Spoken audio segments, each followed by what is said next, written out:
Dear students, अस्सलाम वालेकुम रहमतुल्लाहि व बरकातुहू।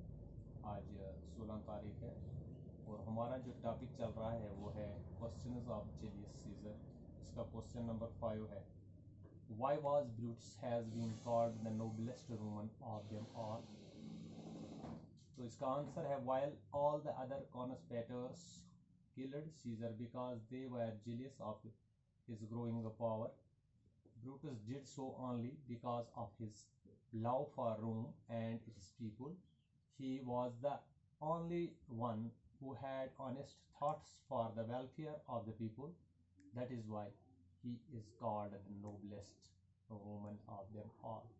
यानी सवाल है कि जिन लोगों ने जुलियस सीजर को कत्ल किया उनमें से क्यों कहा गया, ये कहा गया है कि ब्रूटस इनमें से अच्छे ख्यालात का आदमी था या बहुत ही इज्जतदार इंसान था। ये इसका आपने कहानी में पढ़ा है कि ब्रूटस को एक्सप्लॉइट किया गया सर्टन पार्टीज की तरफ से, जिसमें उसका वो ब्रदर इन लॉ था, तो उस वजह से, लेकिन उसके ख्यालात अच्छे थे, रोम के बारे में वो बेहतर ही समझता था, उससे रोम के लोगों के साथ मोहब्बत थी।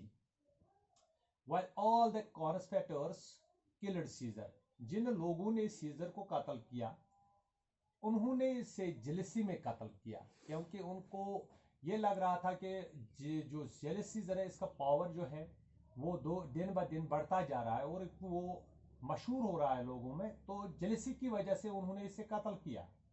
ब्रूटस डिड सो, ब्रूटस ने इनका साथ इस वजह से दिया बिकॉज वो भी मोहब्बत करता था, उसे ये लगा कि ये लालची इंसान है, ये रोम के लोगों के लिए अब मुश्किल मत खड़ा करेगा, तो इस वजह से इन्होंने साथ दिया। He was the only one who had honest thoughts for the welfare of the people.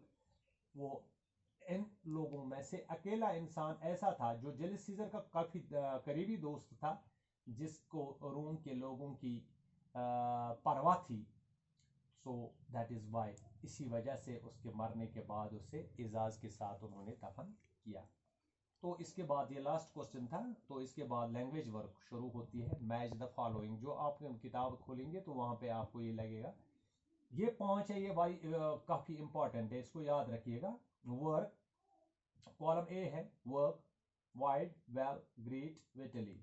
तो आपको जोड़ना है सही जवाब, यानी मैंने सीरीज में से लिखा है ए के साथ है वर्क के बिल्कुल सीध में सक्सेस है, वाइड के सीध में इथिक है, वेल के एवियर है, ग्रेट है, इंपॉर्टेंट है, वेटली ओपन। ये जो टेबल है ये किताब का टेबल है, आपको चूज करना है बी में से करेक्ट जो इसके साथ जुड़ जाएगा। मैंने दो दफा यहां पे मैंने एरो लगाया है और यहां पे मैंने नंबर 1 यानी वर्क के साथ कॉलम बी में से आएगा बी पार्ट। बी पार्ट आपको देखना है वर्क, यानी इसके साथ जुड़ता है इथिक। तो इसी तरह है नंबर 2, इसके साथ है ई पार्ट। ई पार्ट को देखिए आप, कहां पे ई पार्ट आता है, वाइड, इसके साथ जुड़ जाता है ओपन। तो इसी तरह है पार्ट नंबर 3 वेल, वेल के साथ सीधे देखो इसमें सी पार्ट जुड़ जाता है, साथ में एवियर, यानी वेल के साथ आएगा एवियर। मैंने एरो भी लगाया है, आप इस तरह से समझेंगे या इस तरह से समझेंगे। तो इसके बाद आता है ग्रेट। ग्रेट देखिए नंबर 4 है, ए पार्ट इसके साथ आता है ए, ग्रेट, यानी ग्रेट के साथ है सक्सेस। इसके बाद लास्ट रहता है विटली, इसके साथ आता है डी पार्ट, विटली इंपॉर्टेंट।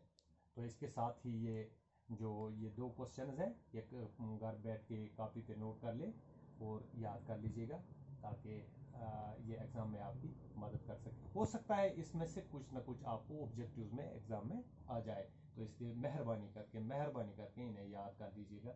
इंशाल्लाह नई वीडियो के साथ कल फिर मुलाकात होगी। खुदा हाफिज़।